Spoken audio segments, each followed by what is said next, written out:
안녕하십니까? 바쁘신 일정 중에도 토론회를 시청하고 계신 여러분께 감사 말씀드립니다. 저는 2020년 제6회 교육정책 네트워크 교육정책 토론회 진행을 맡은 대전광역시 교육청 장학사 김동희입니다.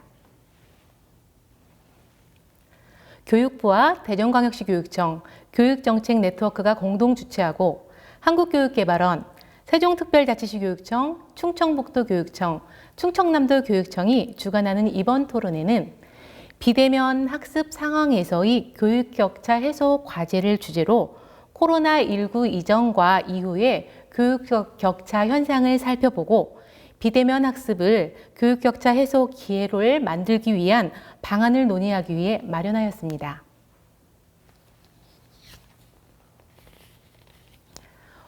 오늘의 주제인 비대면 학습 상황에 대한 선생님들의 실제 경험을 나누고 구체적 극복 방안을 논의하기에 앞서 기존의 교육 격차 문제와 비대면 학습으로 인한 교육 격차 심화 문제를 탐색하고 비대면 학습을 교육 격차 해소의 기회로 삼기 위한 과제를 살펴보는 시간을 갖고자 합니다.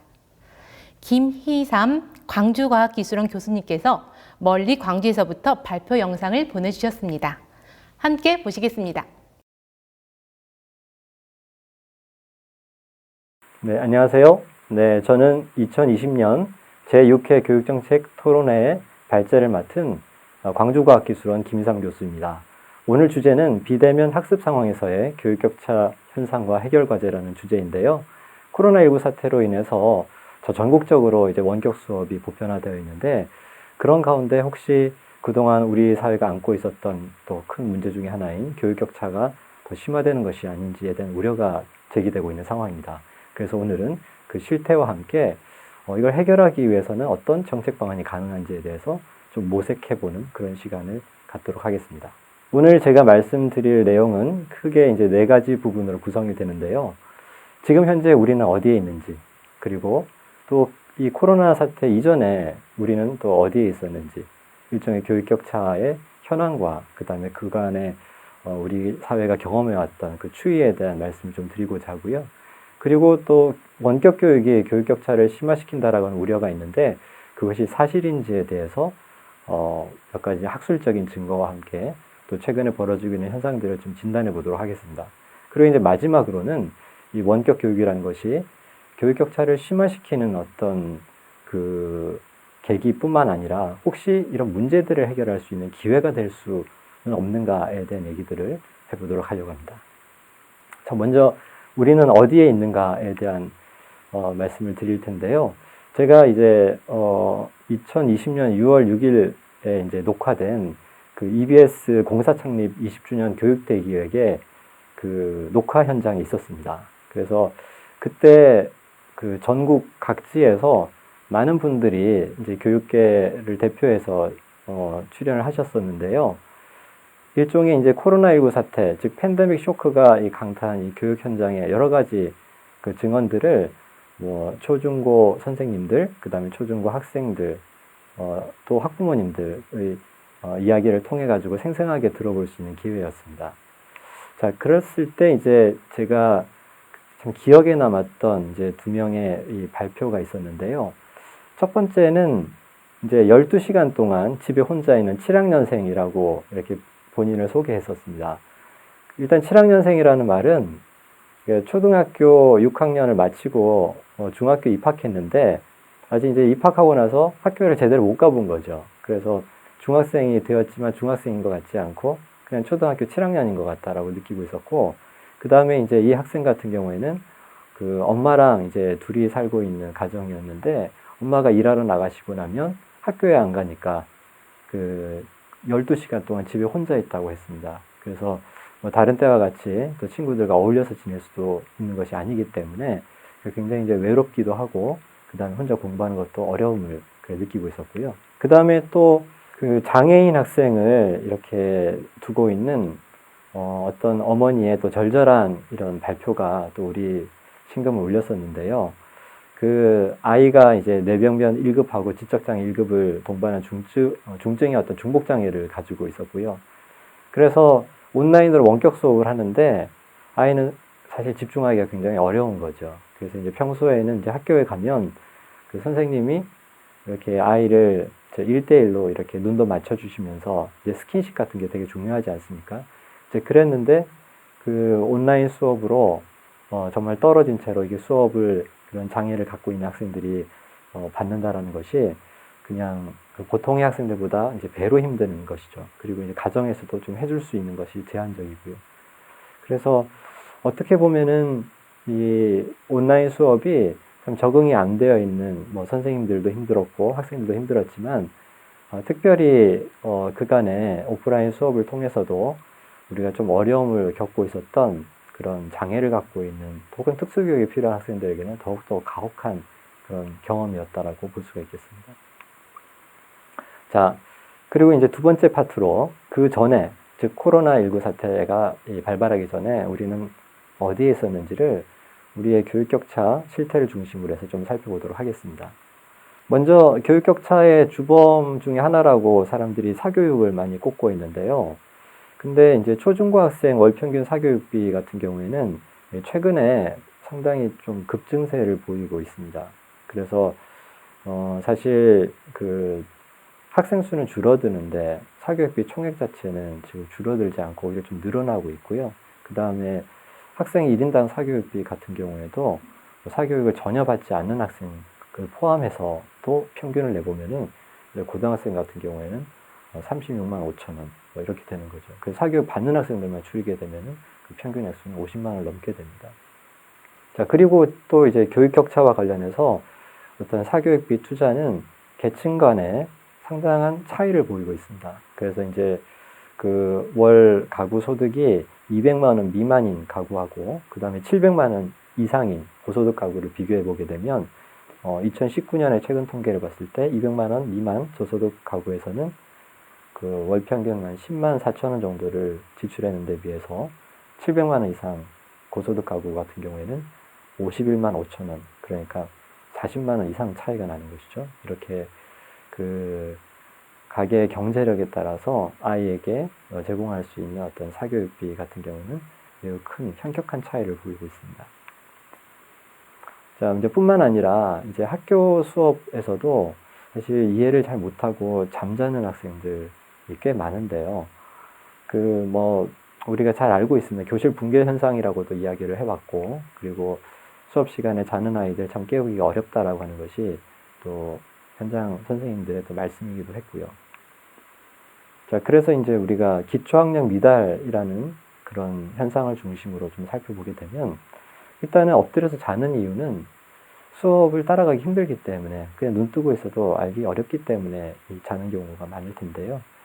그 기초학력에 미달하는 중학생 비율은 최근에 증가세를 보이고 있습니다. 그래서 이게 2008년, 9년, 10년, 11년, 12년, 이때는 좀 감소세를 이렇게 쭉 보이다가요. 그러다가 이제 2013년 이후로는 다시 이제 증가세를 보임으로 해서 그 약간 U자형 이런 모양을 보이고 있습니다.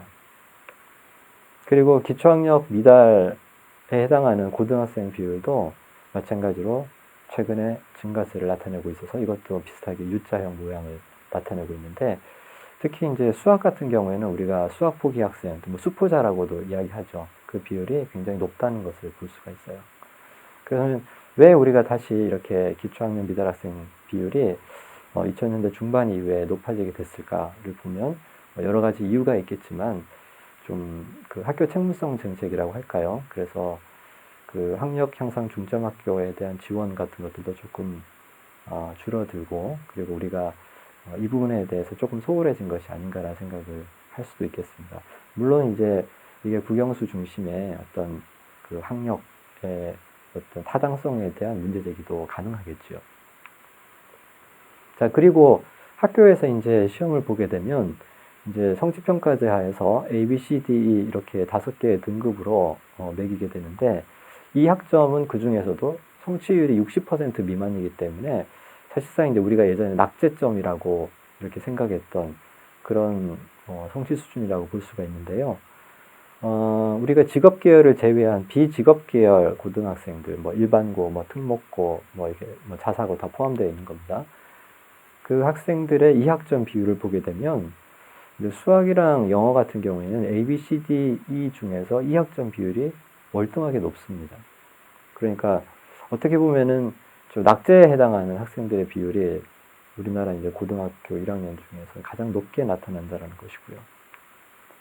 그리고 이거는 국제학업성 지도 평가에서도 그 추이는 발견이 되는데 OECD에서 실시하는 피사라고 해서 읽기하고 수학하고 과학을 이제 만 15세 학생을 대상으로 평가를 하는 것이 있죠.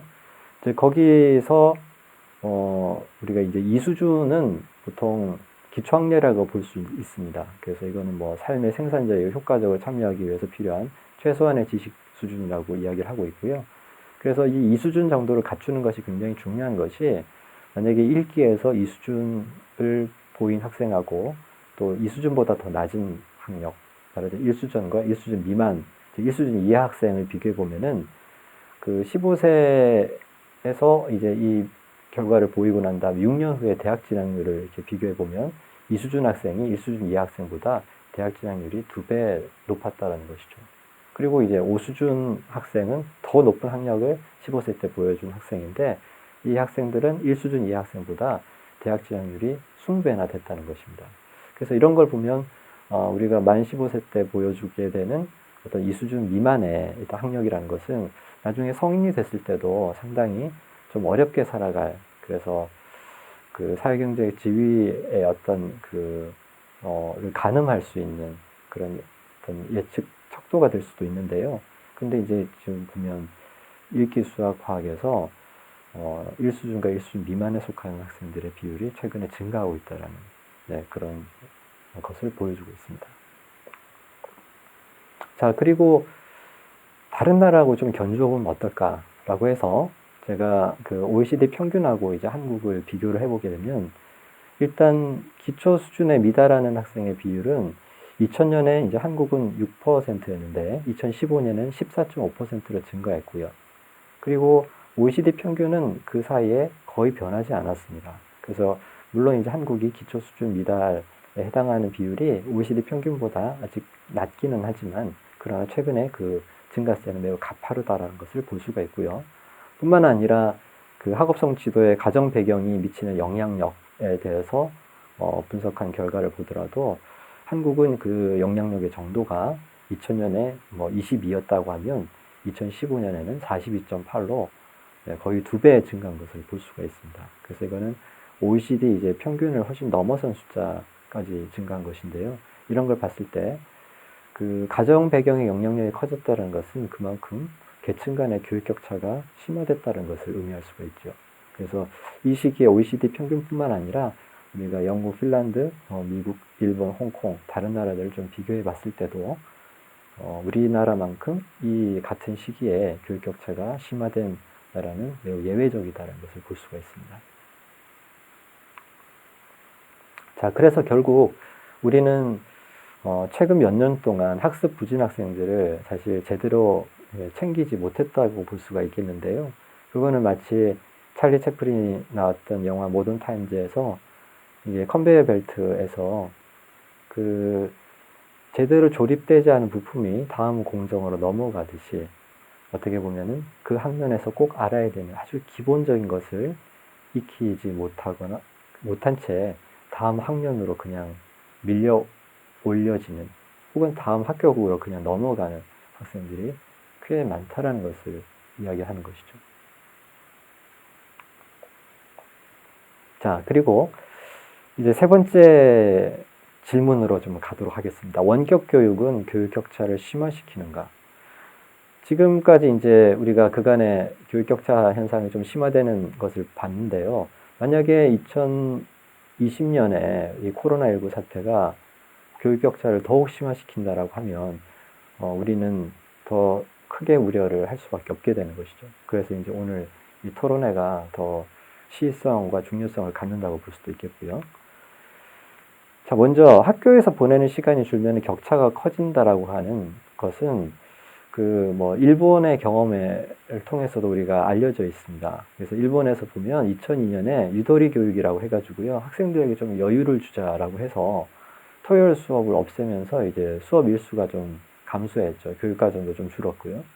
자, 그렇게 후에 이제 관찰해 보니까 9학년, 10학년 학생들의 학습 시간하고 시험 성적에 대한 사회 경제 배경, 즉 가정 배경의 영향력이 커졌다는 것을 실증 연구가 밝혀냈습니다. 그리고 우리나라에서도 중학교에서 자유학기제가 시행이 됐었는데 그때 이제 교과 수업도 좀 단축이 되고 무엇보다 시험이 없어졌죠. 그런데 그 자유학기가 시행됐던 그 해당 학기 중에 고소득 가구는 또 이제 명문대 진학을 목표로 해가지고 선행학습 사교육 같은 걸 더 많이 시켜가지고 어찌 보면 그 기간이 그 학력 격차가 좀 커지는 그런 시간이었다고 우리가 볼 수 있는 측면이 있겠습니다. 그 다음에 코로나19 사태로 인해서 결국 학생들이 원격 수업을 받게 된 상황에서는 일단 학교에 오게 되면 교실에서 선생님이 또 지켜보기도 하고 또 주의도 주고 이렇게 뭔가 관리가 되는데 집에 혼자 있게 되면 어떻습니까? 집에서 그거를 제대로 관리해주는 사람이 없을 때는 그냥 방치되는 것이죠. 그래서 학부모님들이 원격 수업 기간 중에 가장 어려움을 느꼈던 것은 결국은 가정 내 이 학생들의 학습과 생활을 지도해줄 사람이 부족하다는 것으로 나타났고요. 그 다음에 이건 선생님들이 원격 수업을 운영하면서 가장 어려웠던 점들도 그런 학생의 출결을 확인하고요. 또 수업에 참여하도록 독려하는 거, 뭐 일일이 전화를 하셔야 됐다는 분도 계시죠.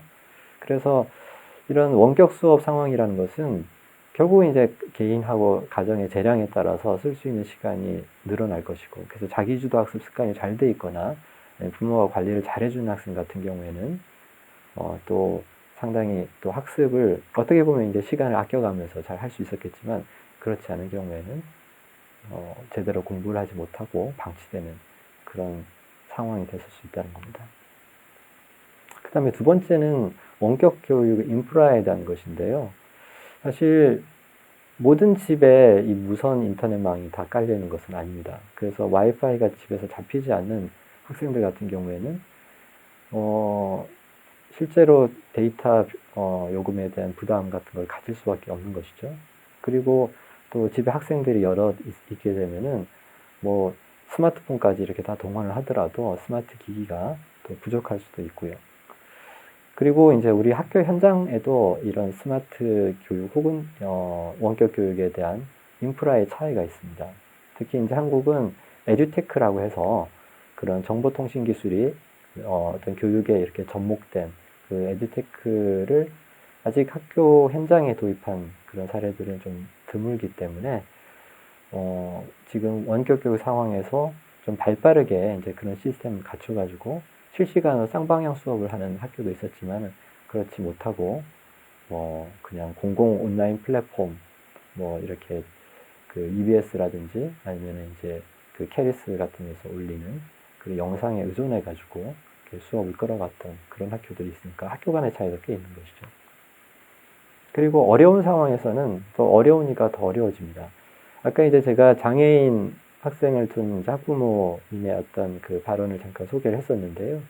그래서 이제 조금 더 이렇게 밀착되고 세심한 대면 교육이 필요한 이런 좀 그 장애 학생들에게는 원격 교육이라는 것이 어떤 그 오프라인 수업에 좋은 대체물이 되지 못하는 것이죠. 그리고 또 기초학력 미달 학생 중에는 실제로 보면은 특수교육이 필요한 학생도 있습니다. 그래서 우리가 특수교육 대상 학생 비율이 OECD 평균에 비해서 월등히 낮은 편인데요. 그거는 어찌 보면 이제 특수교육이 필요한, 즉 난독증이라든지 의사소통 장애가 있는 학생들도 그냥 일반 교육 속에서 좀 방치되고 있는 그런 가능성도 있다는 것이죠. 자, 그러면 이제 마지막으로 지금 원격 교육 상황이 혹시라도 우리에게 기회가 될 수는 없는지에 대한 말씀을 드려보도록 하겠습니다. 보통 우리가 위기를 경험하게 되면은 그 대응 국면이 세 단계로 나누어지게 되는데요. 첫 번째는 위기로부터 오는 단기적인 충격을 좀 완화해 보려고 하는 단계가 되고요. 그거는 우리가 그 코로나19 사태 이후에 전국적 원격 수업을 단행하면서 공공 온라인 플랫폼에 또 영상들이 올라오고 그걸 이용해 가지고 어쨌든 학교가 중단하지 않고 수업을 계속 끌어갔던 거, 이것을 일종의 그 충격의 완화 정책이라고 볼 수가 있는 거죠. 그 다음에는 이제 적응 단계가 됩니다. 이 사태가 금방 끝나는 것이 아니라 상당히 장기화되고 우리는 이걸 안고 좀 살아야 된다. 지금 보면 포스트 코로나라는 말도 있지만 위드 코로나라고 해가지고 코로나와 함께 살아가는 시대라고 인식하는 사람들도 있지 않습니까? 그렇게 되면은 좀 더 이렇게 그 효과적이고 그 다음에 그 학습에 도움이 되는 원격 교육 방안이 무엇인지에 대해서 이제 그 시스템을 갖춰나가는 적응 작업을 해야 되는 것이죠. 그리고 이것이 또 기회가 될 수도 있어요. 그래서 위기 속에서 기회를 발견한 사람들은 그동안에 우리가 안고 있었던 문제를 참 어떤 계기가 없어서 못 고쳤는데 이게 이제 위기가 기회가 돼가지고 이것을 바로잡고 좀 업그레이드 할 기회로 삼는다는 것이죠. 그래서 기회의 측면에서 좀 보자라고 하면 우리가 이제 기존에 이 코로나19 사태 이전에도 보면 기초학력 미달 학생이 증가하는 추세였죠. 근데 혹시 이 원격 수업을 활용해가지고 이 학생들의 수업 이해도를 높일 수는 없을까? 그렇다라고 이건 하나의 기회가 될 것이고요. 두 번째는 좀 특수교육 학생들 같은 경우에 교육 사각지대에 많이 놓여 있었는데 이들을 위한 좀 지원이라든지 인프라가 갖춰지는 그런 계기가 될 수 없을까? 그렇게 된다면 또 하나의 기회가 되겠죠. 그 다음에 마지막으로는 이제 또 사회변화 혹은 교육 수요자 갈망에 맞춰가지고 교원의 직무나 또 학교 기능을 재정립할 수 있는 기회가 될 수는 없을까라는 측면도 생각해 볼 수 있겠습니다. 먼저 이제 제가 한 세 가지 정도를 여기서 좀 집중적으로 말씀을 드릴 텐데요. 첫 번째는 그 이제 기초학년 미달 학생에게는 사실 반복학습이 되게 중요하게 돼요. 그래서 이 학생들에게는 예습보다도 복습이 효과적일 수가 있습니다. 근데 우리가 그 에빙하우스의 망각곡선이라는 게 있죠. 이거는 학습을 하고 난 다음에 그 기억이 계속 유지가 되는 것이 아니라 그냥 시간이 경과하게 되면 그 기억하고 있는 비율이 툭 떨어진다는 것인데요. 근데 이것을 극복할 수 있는 길은 사실은 복습입니다. 그래서 일정한 주기로 계속 복습을 하게 되면 그 망각 곡선을 극복할 수가 있는 것이죠. 자, 그러면 효과적인 어떤 복습의 자료가 주어지면 더 학생들이 쉽게 복습을 할 수가 있을 텐데요. 그거는 뭐 본인이 정리해 놓은 노트나 이런 것이 될 수도 있지만, 또 선생님들이 잘 만들어 놓은, 동영상 강의 같은 것이 중요한 또 아주 효과적인 복습 자료가 될 수 있는 거죠. 그래서 우리가 원격 수업을 하면서 이렇게 그 만들어 놓은 그 동영상 강의를 학생들이 복습에 효과적으로 활용하게 되면 기초학력 미달 학생들이 한 번 봐서 우리가 이해 안 가는 것도 여러 번 보게 되면 이해가 가잖아요. 그 독서 100편 의자현이라고 뭐 책도 우리가 100번 읽으면 뜻을 저절로 이렇게 파악하게 된다는 것처럼 그런 면에서 동영상 강의가 만들어진다는 것은 기존의 교실 수업에서는 한 번 못 알아들으면 그 다음에 다시 그걸 반복해 주시지 않기 때문에 그걸 자기가 혼자서 이해하기가 매우 어려웠을 텐데 그래서 포기하고 넘어가는 거죠.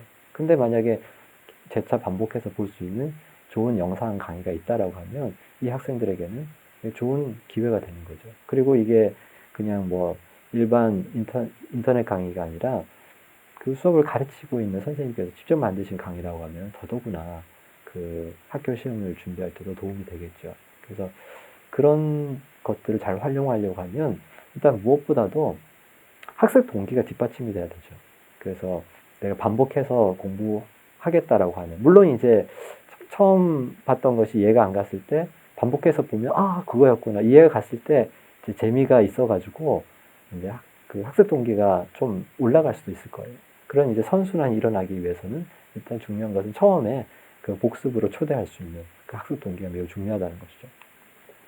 자, 그런데 이런 교육경제학의 여러 연구 결과를 종합한 바에 의하면 학생들의 학습 동기 부여에 가장 도움이 되는 것. 그래서 그 좀 학력이 낮은 학생들이 학습 지도를 끌어올리는데 가장 크게 그 효과를 냈던 것은 학생에 대한 피드백이었어요.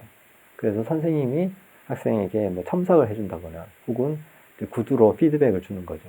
그리고 이제 그 피드백 주기를 되게 이제 자주 주게 되면은 그 학생들은 이제 처지지 않고 계속 따라가면서 이제 기초학력을 확보할 수가 있게 된다는 것입니다.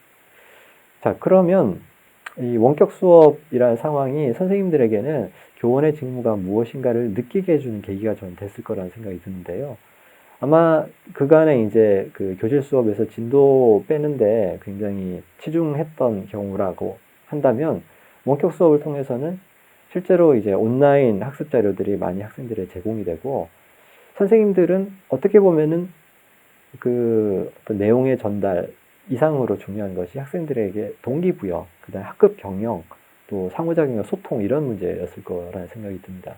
그래서 학습 동기가 좀 혹은 습관이 좀 취약한 학생들의 이런 그 성공을 위해서 좀 관심도 주고 피드백을 제공하는 것 이런 게 매우 중요하다는 것을 이제 느끼셨을 텐데요. 근데 이제 선생님들께서는 그러시죠.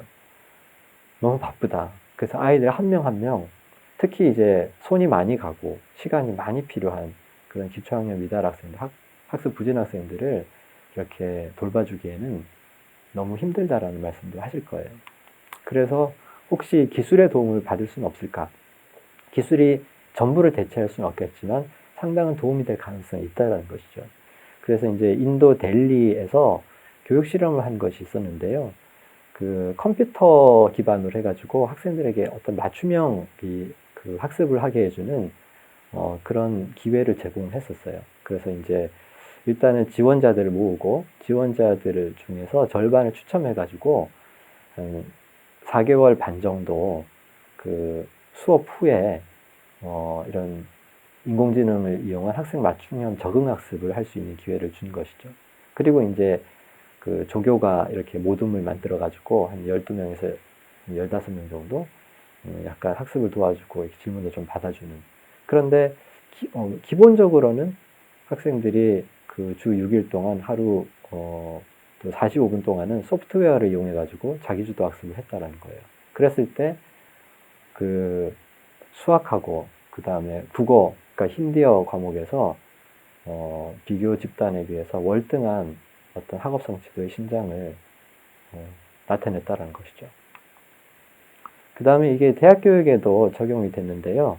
애리조나 주립대 같은 경우에는 이제 가장 혁신적인 대학 순위로 보면은 몇 년째 1위를 계속 하고 있는 대학입니다. 근데 이제 여기서는 포용적인 어떤 대학의 혁신, 그래서 혁신적인 포용, 뭐 이런 것을 기치로 내걸어서 그건 무슨 이야기냐면 꼭 A 플러스 학생들을 선발하려 노력할 것이 아니라 B 학생들도 선발해가지고 A 플러스 학생으로 키우자라는 것이죠. 그래서 선행이 좀 덜 돼 있는 학생들도 그 학생들이 학업을 잘 따라갈 수 있도록 인공지능, AI를 이용해서 맞춤형 학습을 제공하자라는 겁니다. 그래서 1학년 과목 12개, 뭐 기초과학이라든지 수학 같은 경우에 인공지능을 기반으로 학생들이 그 적응 학습을 하게 됩니다. 그럼 인공지능이 학생이 얼마나 뭐 가령 대수학 엘지브라다 그러면 이것을 기초가 있는지 얼마나 알고 있는지 또 얼마나 빨리 이해를 하는지를 계속 상호작용을 통해 가지고 알고 그 학생의 학습 경로라는 것이 데이터베이스에 축적이 되면 다른 과목 공부할 때도 활용이 된다는 거죠. 그리고 이제 인공지능은 계속 빅데이터를 추적해가지고 학생들이 어려워하는 부분이 무엇인지도 점점 더 파악하게 됩니다. 그렇게 했더니 이제 목표 성취 수준 도달 비율이 이전보다 훨씬 높아졌고요. 그 다음에 학생들이 더 도전적인 과목에 이수하려고 하는 그런 비율도 높아졌다는 것이죠. 이거는 이제 국내에서도 KDI 국제정책대학원에서도 이런 그 알렉스라고 해서 그런 통계학 같은 과목을 가르칠 때 인공지능을 도입한 결과 통계학에서 최하위권이었던 학생 2명이 최상위권을 도약했고요. 아마 인간 교수라면 포기했을 그런 학생들을 인공지능 교수는 사실 지칠 줄 모르죠. 감정도 없어요. 화도 안 납니다. 그러니까 포기하지 않고 끝까지 학습할 수 있도록 도움을 줄 수 있다는 거죠. 그 다음에 이제 이거는 제가 그 EBS의 어떤 그 교육 프로그램 중에 AI 핑톡이라고 하는 것에 성과 평가 연구의 책임을 맡아가지고요. 지난 상반기에 초등학교 4학년 대상으로 AI를 기반으로 해가지고 학생들이 영어 말하기 연습을 하는 거예요. 그래서 학생들이 스마트폰에 AI 핑톡이라고 하는 파일럿 어떤 프로그램을 깔아서 마치 원어민과 이제 펭수가 원어민의 목소리로 대화를 하는 겁니다. 네. 그렇게 그 원어민 교사가 없어도 AI 팽톡이라고 하는 앱을 가지고 학생들이 재밌게 영어 학습을 할 수 있도록 한 결과 이 굉장히 좋은 성과를 봤어요. 그래서 영어 말하기 능력도 올라갔지만 자신감도 높아지고 그 다음에 흥미도 그 다음에 영어 학습량 자체가 늘어나서 우리가 영어 격차를 해소하는 데 있어서도 상당히 인공지능이 도움을 줄 수 있구나라는 것을 깨닫게 됐고 그래서 이게 실험 결과를 바탕으로 해서 아마 내년도에는 전국의 모든 초등학교에 이것이 보급되지 않을까 이렇게 예상하고 있습니다. 자, 그리고 이제 마지막으로 우리가 아까 사각지대 말씀을 드렸었는데요. 이제 취약 계층 같은 경우에는 그 원격 교육 인프라 같은 것도 잘 되어 있지 않고 또 학교마다 무선 인터넷망조차 이제 미비한 학교들도 있고 그 다음에 온라인 교육에 대한 콘텐츠나 노하우가 학교마다 다를 거예요. 그런 경우에는 아마도 이제 좀 공공의 어떤 도움이 좀 필요하지 않을까. 초중고 같은 경우에는 교육청이나 교육지원청 단위로 좀 온라인 교육 콘텐츠 제작을 위한 전문 인력이나 시설을 지원한다든지 이런 식의 지원이 필요하지 않을까라는 생각이 들고요. 그 다음에 기초학력 미달과 관련해 가지고는 그동안 우리가 기초학력 미달 학생들이 증가하는 거에 대해서 많이 우려가 있었음에도 불구하고 실제 이렇게 그 정책적인 행보가 좀 속도감 있게 진행되지는 못했던 것 같아요. 이제 그 이유 중에 하나는 사실 학력이라는 것이 무엇인가? 과연 그냥 국영수 이 지필고사 점수를 우리가 미래 사회에 필요한 학력으로 볼 수가 있겠는가? 그 다음에 또 기초학력 미달 학생들을 늘어나는 것을 학교의 책임으로 이렇게 하게 되면은 교사는 굉장히 부담이 늘어날 수밖에 없죠.